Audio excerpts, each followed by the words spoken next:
Ma'am, hindi po kayo pwedeng pumasok. Wala akong pakialam. Kailangan pumasok sa loob. Sorry, ma'am. Hindi po talaga pwede kayong pumasok. Betsy! Sir, pasensya na. Betsy, Ma'am, halika sir. dito. Mag-usap nga tayo. Huwag kang ang agaw eksena dito. Subukan mo lang sirain ang wedding party namin ng daddy mo. Yang pagmumukha mong sisirain ko. Oh no! I will stop you! Sisirain ko to kasi ikaw ang sumira sa pamilya ko! Ikaw ang nauna. Nagpakasasa ka na sa jowa ko, di ba? Ngayon, it's my turn.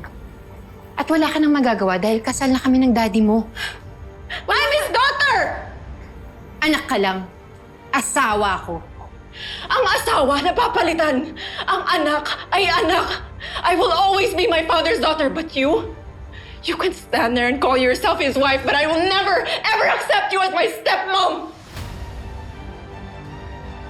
Alam naman nating dalawa na ginawa mo lang to para makaganti sa akin.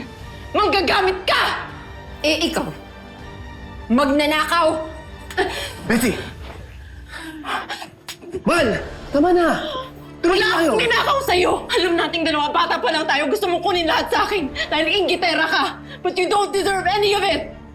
Pinagsisisihan ko naging mapagbigay ako sa'yo! I regret ever calling you my best friend! Sorry ka na lang.